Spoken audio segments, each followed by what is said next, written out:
I think po everyone naman po is familiar po sa kwento ng Red Sea.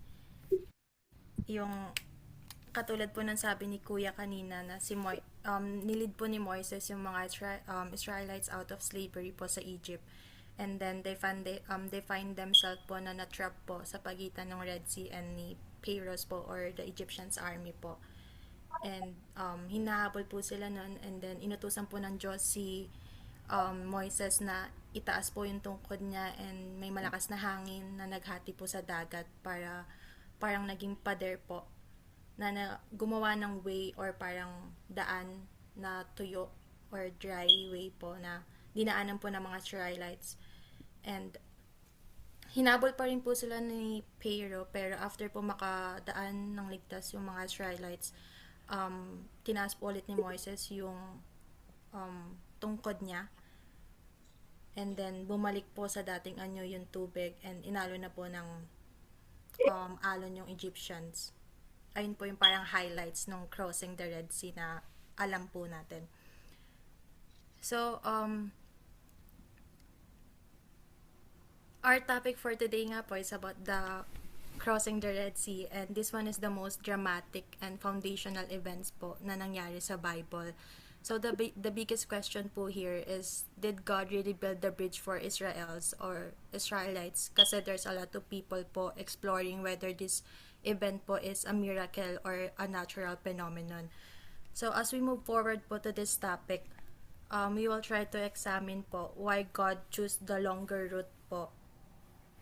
And second po, we will try to locate the Red Sea po, and yung confusion po about Mount Sinai, and yung possible land bridge, and alamin din po natin yung sagot sa if God really built a bridge po for Israelites. So, why God chose the longer route po? After po palayain or pinalaya po ni Pharaoh yung mga Israelites, God didn't guide them po along the shorter coastal highway po through the Philistine territory. Instead po, He led them po sa Red Sea, and makikita at mababasa po natin yan sa Exodus 13:17 to 18. Kung titignan po natin, parang hindi practical na dumaan pa sa Red Sea kung meron naman direct route if ang kulang naman po nila is ma-reach yung promised land. So, according po sa research ko, there's a 3 reason po kung bakit. So, first po is the Israelites were newly freed slaves po. Sa loob po ng 400 years, yung Israelites po namuhay sila as a slaves. Dahil po doon, hindi lang po yung katawan nila yung naapektuhan, pati rin po kung paano sila mag-isip, kasi nasanay silang tumanggap ng utos lang at hindi po gumawa ng sarili nilang desisyon. Natuto silang mamuhay para lang makaligtas or makasurvive, hindi para lumaban. And aside from that po, nagsisimula pa lang yung freedom and yung pagkakakilanlan nila as a nation. Second naman po is, they were not trained for battles. Kung dadaan po sila sa direct route, madadaanan po nila yung Coastal Road or tinatawag na Way of Philistines. That way po is heavily guarded po ng Egyptian military and strong forces po ng Philistine. Kung dun po sila dumaan, yung mga Israelites po magkakaroon ng immediate confirmation po between them. Knowing po na yung mga Israelites is hindi army, and ang kasama po nila is mga babae, yung pamilya po nila, mga anak nila, yung mga alagang hayop nila and elderly people po. So, alam po ni Papa Jesus or ni Papa God na yung kalagayan and kakayahan nila, kaya po mas minili po ng Diyos na sa ibang daan po or ibang route silang dumaan. Yung third naman po is, where could have driven them back to Egypt. Mababasa po natin yan sa Exodus 13:17. It said po na, if they face the war po, they might change their mind and return to Egypt. So, God explained a clear reason po behind it. Yung danger po, hindi lang naman po siya physically. It can be also psychological collapse po. Kasi yung takot po natin, isa po yun sa mga reason kung bakit po tayo bumabalik sa dati nating buhay. So, yung Israelites po, dati po silang slaves, and mas mukha pong mas madali and mabuti po yun kesa po sumugal sila sa freedom po nila.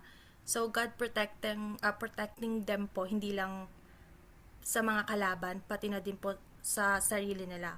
Katulad po ng pagkakaroon ng mahinang loob at pagkakawalan po ng pag-asa. So makikita po natin dito na yung principle po ng Diyos is hindi po based sa layo o sa layo ng lalakbayin natin, kundi po naka-base po sa readiness po natin. For our Mm. perspective po, um, kung ano po yung maikli or mabilis na daan, ayun po yung usually na gusto natin. And sometimes po, we admit it or not po, sinusukat po natin yung success based sa time, sa kung gaano kabilis po natin na-achieve yung isang bagay, and practicality based po. Amen. Pero po, ang Diyos, sinusukat niya po yun sa base, sa readiness po natin. And hindi niya minamadali tayo na harapin yung mga bagay na hindi naman po tayo spiritually ready. Yung naging long journey po ng Israelites, naging training ground po nila yon kasi it prepares them po to trust God through their daily provision and through dependence po, through mana. Gets po ba yun? Amen. Dagdagan ko lang para hindi ko na ulitin mamaya. Total naka-record naman to para kay Auntie. Ganun din yung kapag kunyari, 'di ba, may mga time na nasa church tayo or nasa gawain tayo ng Lord tapos naiisip natin, kaya ko rin gawin yung mga ginagawa ng mga nagse-serve kay Lord pero katulad nga nung sabi, newly freed slaves pa lang tayo eh sa sin eh. So kailangan muna nating dumaan sa process bago tayo talaga magamit ni Lord, 'di ba? Pero meron din naman yung tinatawag na ang nauuna ay siyang nahuhuli at ang nahuli ay siyang nauuna. So, depende talaga yung katulad ng sabi ni Kim, depende yun sa readiness mo. Meron din mga 20 years ng Christian, 25 years ng Christian, pero walang readiness. Katulad ko, di ba? Nung dati. So, meron din naman yung 1 year pa lang Christian, pero readiness na-ready niya na yung sarili niya. So, hindi talaga yan sa tagal ng taon kung tama yung sinabi ni Kim na kung ready ka na, 'di ba? So tama 'yun. Kaya si Lord ang pumili ng route nila kasi kapag sila ang pipili ng route, alam naman ni Moses yung daan eh. Kasi doon doon niya dadalhin niya yung mga Israelites kung nasaan yung father-in-law niya sa sa Midian. Alam naman ni Moses yung papunta doon sa Mount Sinai.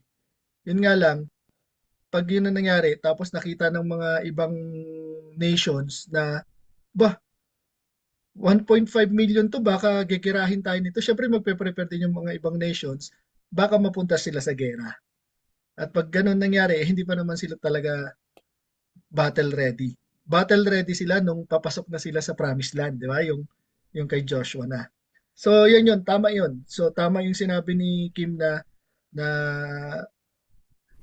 nakadepende yung spiritual growth natin tsaka maturity natin sa readiness natin. So kaya tayo dumadaan sa process, kaya may discipleship training, may Bible study, yun yung mga pangre-ready. May mga yung katulad nito nagkakaroon kayo ng time mag-share ng topics. Yun yung way ng pagre-ready. So continue Kim. Thank you, thank you. Okay pa. So, next naman po is locating the Red Sea. Bago po natin maintindihan kung saan po nag-cross yung Israelites sa Red Sea, let's define it po muna biblically. So, based po sa 1 King 9:26 po, King Solomon built a ship at Izon Geber po ba pronunciation dito? Oo. Zion Geber. Izayon Geber. So, which is near po sa Elat in Edom. So, sa unang tingin po, yung verse po na to is unrelated po sa kwento ng Exodus, but it's Mhm. actually important po kasi as you notice po, this verse po tells about geography. Mhm. Yung Izion Geber po is a port, and dito po it shows where the miracles happen po ay hindi lang po siya kwento. Yung location po is totoong may malalim na tubig at dinadaanan po ng mga barko. Kaya yung paghati po ng tubig is isang himala po talaga. Mhm. So, yung Ezion Geber po was near Elat po, na ngayon po is identified po siya as a city in Israel po. Aside from that po, it is located in the northern tip po of Gulf Aqaba. If the Bible calls this location po the Red Sea, ito po ngayon yung area as of the moment po. If the Bible po calls this location as the Red Sea, ibig sabihin po yung Gulf of Aqaba is biblically included po in the Red Sea. And this expand our knowledge po na yung Red Sea po is not just limited po sa Nile Delta, but it also include po yung deep and navigatable waters po. So, imagine po, ito po yung map. Imagine po yung waters po nag-run po siya from north to south between Africa and then the Saudi Arabia po.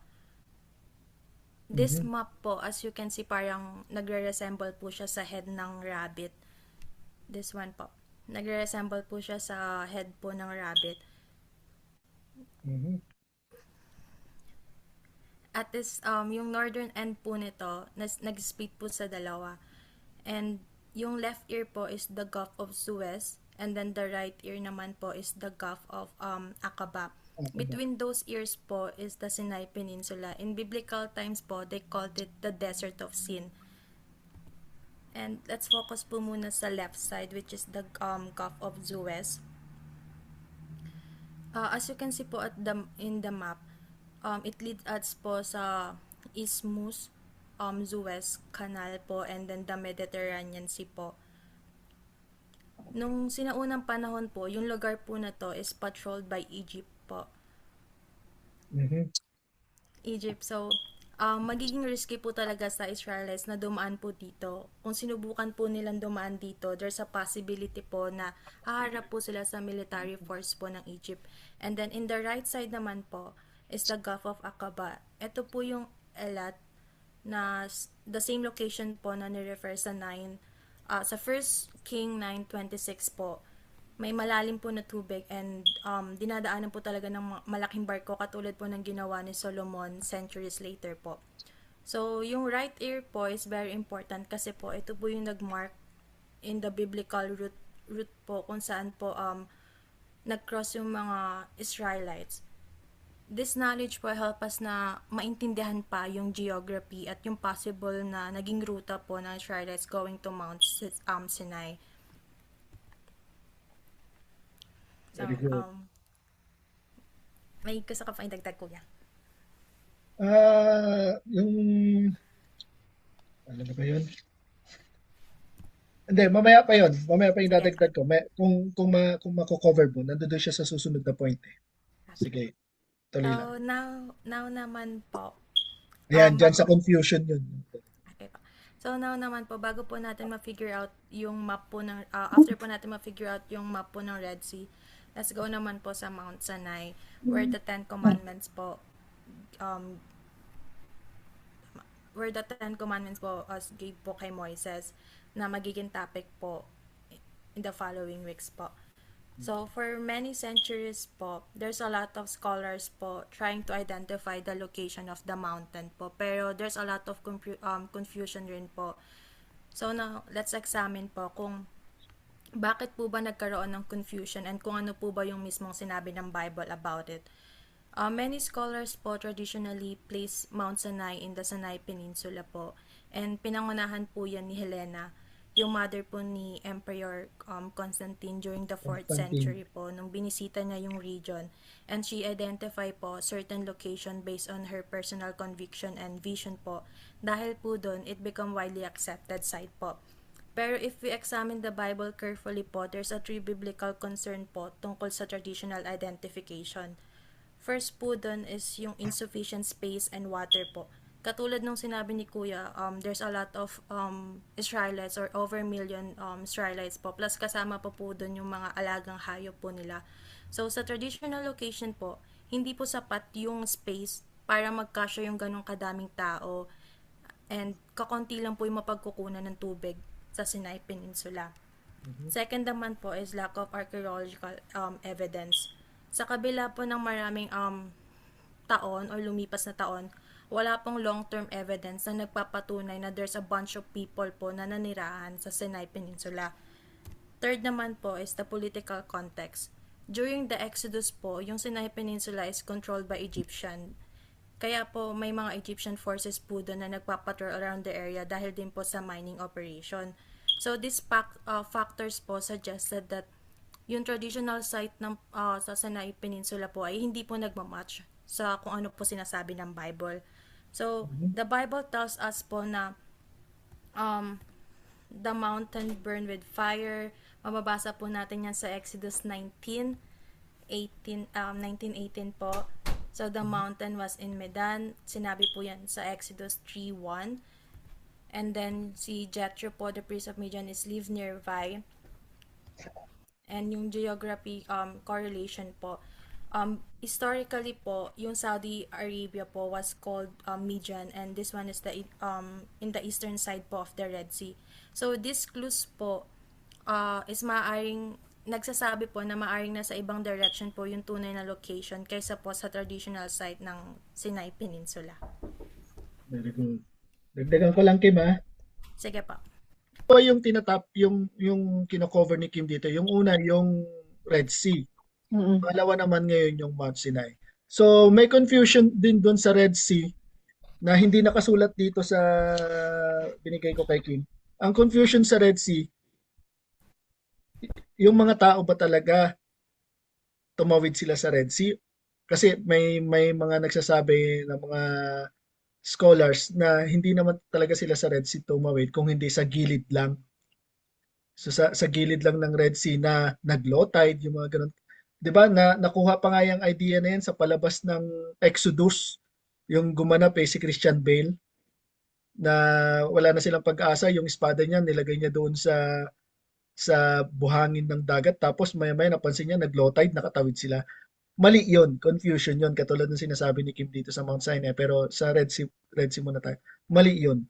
Kasi si Lord sinabi talaga na tumawid sila at bumukas ang seabed ng dagat. So tumawid talaga sila doon sa sinasabi ni Kim na sa right side ng rabbit ears. So maliit sa mapa pero mahabang lakaran 'yun pag nilakad, di ba? Kasi nga pag maraming ang nations na ano. So mali 'yun. Ang sabi lang dito, kailangan lang natin magtiwala sa salita ng Diyos, 'di ba? Meron kasing sinabi sa Isaiah 58:55-8 na my thoughts are not your thoughts, neither are your ways my ways. So iba yung isip at paraan ni Lord. So kung sa atin, sa isipan ng tao, mahirap i-explain na nahati yung dagat, baka naman may ibang paraan kung ba't nahati, baka may scientific explanation. So ganyan yun. Pero ang sabi, ang isip at paraan ni Lord ay iba sa isip at paraan natin. So pag sinabing hinati ang dagat, hinati talaga ni Lord yun nung panahon na yun. Kaya niya naman yun eh. Di ba? Ganon din yung creation, di ba? Yung istorya ng creation. Totoo bang create ng Diyos ang mundo in 7 days? Baka naman sa kanya kasi meron ding verse sa Bible na ang isang araw sa Diyos ay 1,000 taon sa tao. So baka yung seven days na yun sa ating mga tao, 7,000 years. Di ba? So, hindi. Ako, personally, katulad na sinabi ko kay Alexa, naniniwala ako na 7 days create ng Diyos ang yung nag-creation siya. Yung earth nandiyan dyan na. Pero nung nagsimula siya mag-creation, 7 days siya nag-create. I mean, 6 days siya nag-create, 7 days nagpahinga siya. Posible naman sa kanya yon dahil Diyos siya. Di ba? Imposible sa pananaw natin dahil tao tayo. So, ganun din to yung sa dagat. So, yun yung mga confusion. Pangalawang sinabi ni Kim, yung confusion sa Mount Sinai. Kasi nga, yung nanay ni Constantine 300 years ago, nananaginip siya tapos sa sobrang panaginip niya na interesado siyang puntahan yung mga most holy places sa Old Testament. Kaya nung na-discover niya yung Sinai Peninsula, akala niya yun yung location ng Mount Sinai. Pero hindi. Sa modern day natin ngayon, ang Mount Sinai, ang tawag doon noon is Midian. Sa panahon natin ngayon, yun yung Saudi Arabia. So malayo doon sa lugar na sinasabi ng nanay ni Constantine. At si Constantine, siya yung early 300 years after Christ, siya yung siya yung emperor or siya yung leader ng Romans noon na nagpalegal or naging legal na yung Christianity, yung hindi na sila pinipersecute, hindi na sila pinapako, hindi na sila hinahati, hindi na sila pinapatay. Nagsimula yun kay Constantine after 300 years after death ni AD. So, kaya yung nanay niya, syempre, na-convert din niya sa Christianity. So, yun lang. Sige, Kim, tuloy. Thank you, thank you. Some researchers po suggested about the mountain called Jabal al-Los po pa pronunciation dito. So this Mm. mountain po is located in the northwestern side po ng Saudi Arabia na maaaring ang Mount Sinai na binanggit po sa Bible. Um,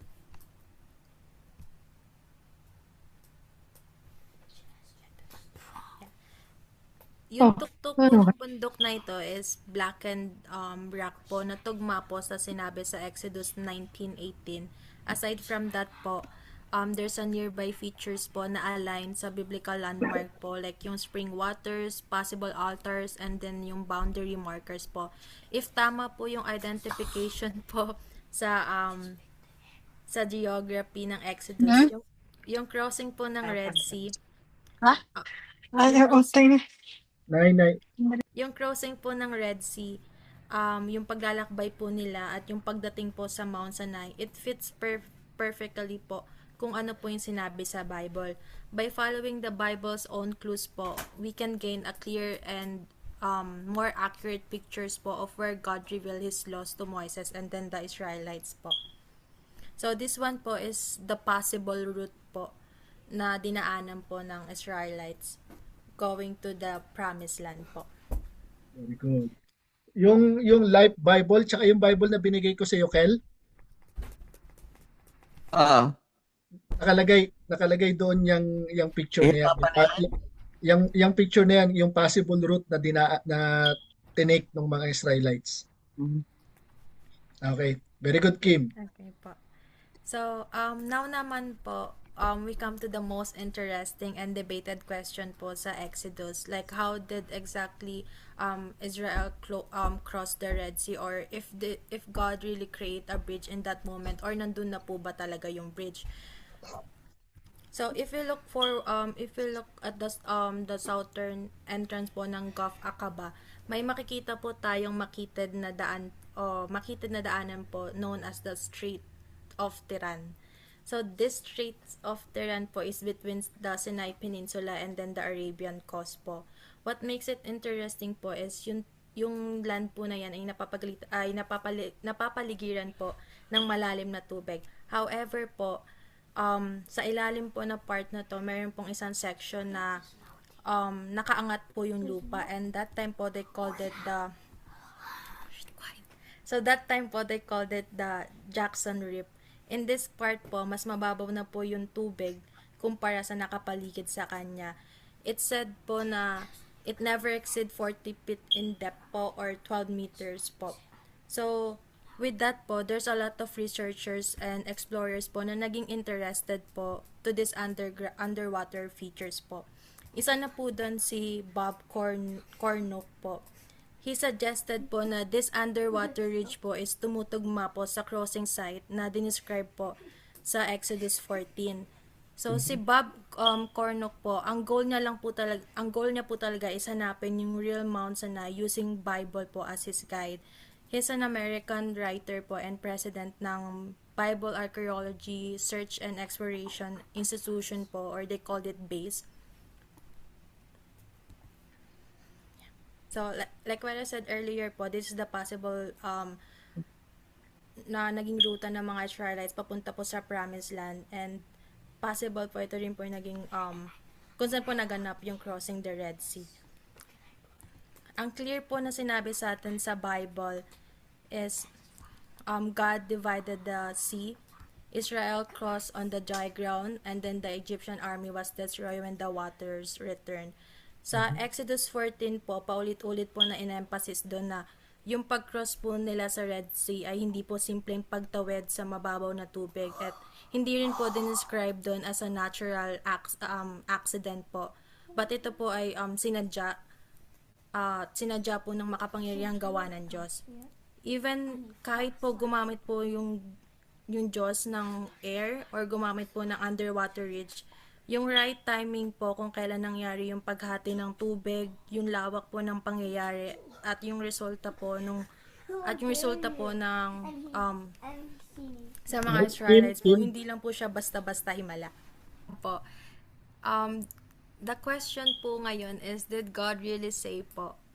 Katulad po nung pag-explain ni Kuya, this question po, simula pa po nung parang nasusulat po yung Bible, yung pagdududa po laging nandun.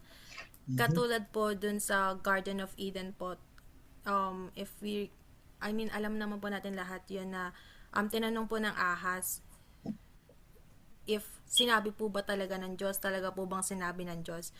As we can notice po, yung strategy po is hindi naman po siya direct na pagtanggi or even pagsalungat po. But it suggests po yung doubt or pagdududa.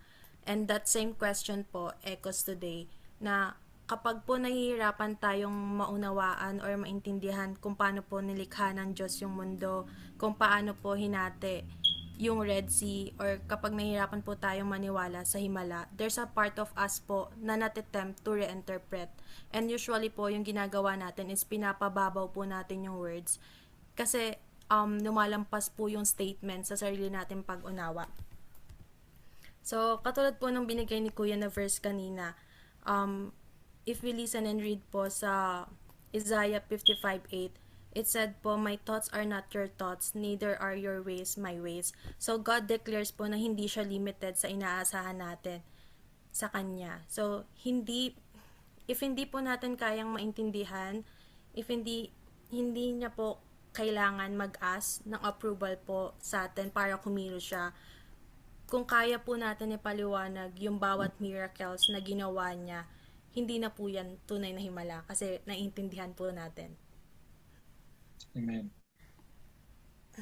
Kuya, may dadagdag ka po. Wala, hindi. Akala ko nakalimutan mo eh. Kaya sinabi ko na Siyempre, kanina. hindi po Oo, magka, important verse po yan. magkabilang, mas nauna yung ano sa'yo eh. Pero, tama, tama. Very good. Ayan pa. So, the biggest question po sa topic na to um, is where did God really build the bridge for them po? Practically po, when we hear the word bridge po, we often think po it is made of wood or stone po or human construction po. Pero hindi po ayon yung sinabi sa Exodus 14. This verse po tell us na ginamit po ni Lord yung strong east wind po para i-blow all night at mahati po yung tubig na ginawang way po or dun po tumawid yung mga Israelites. Ayun po yung biblical description po nun. So ano nga po bang kind ng bridge yung ginawa po ng Diyos for them? At first po, God prepares it in advance. Alam po ng Diyos na mangyayari po yun at kakailanganin po ng Israelites. Ni-reveal niya lang po yung bridge o ni-reveal niya lang po yung bridge na yun in the right moment at nag-disappear po yun after po magamit yung purpose po niya. Amen. Sinasabi po na yung tulay po na yun is nasa ilalim po ng tubig all along po.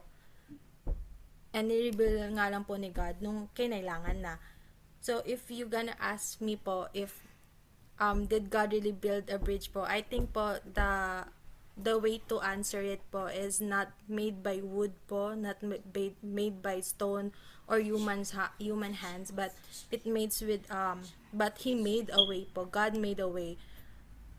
And that is the greater truth po. Yung crossing the Red Sea po is one of the most dramatic and the most dramatic demonstration po ng pagligtas ng Diyos sa mga believers niya. Whether po kung sa pamamagitan ng underwater ridge or direct miracles po, yung paghati po ng tubig, yung message po nun is the same, that God made a way when there's no way po. Doon ka na po tatapusin. Thank you po. Okay, very good. Dagdagan ko lang. Kung katulad ng mga sinasabi ko doon sa mga confusion kanina na baka nag-low tide lang, ba't hindi na uli nangyayari? para maibalik natin to sa gospel, kasi syempre, di ba, lagi ko sinasabi, lagi kailangan natin ibalik sa gospel. Yung bridge na yan, maaring, ah, yung bridge na yan, tayo, bago natin tanggapin si Jesus Christ, ang mundo or ang tao is papunta sa impyerno. Ibig sabihin, lahat mamamatay. So, pumunta ka man sa harapan mo, tignan mo man yung harapan mo, tignan mo man yung likuran mo, kamatayan yung nakikita. Yun yung, yun yung spiritual eyes na nakikita ng Diyos sa atin. Kahit saan ka pumunta, kamatayan ang pupuntahan mo. Hanggang ngayon naman yun, di ba? Kanina nga lang, galing kami sa libing eh, Wages of sin is death. di ba?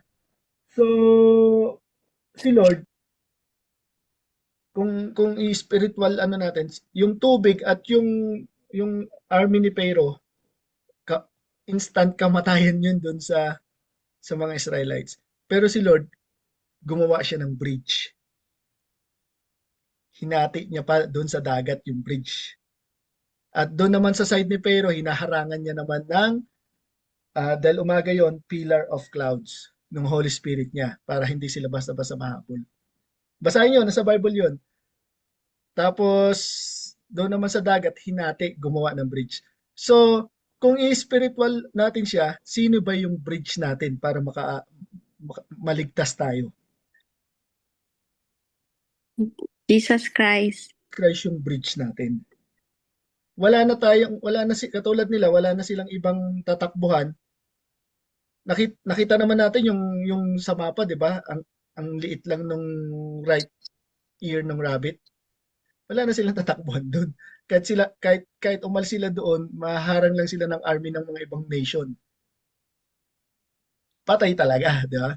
So, gumawa si Lord ng bridge. Yun nga yung nakikita natin, 'di ba? Hinati yung dagat na parang naging bridge, 'di ba? So, sa buhay natin ngayon, si Jesus Christ yung bridge natin, di ba?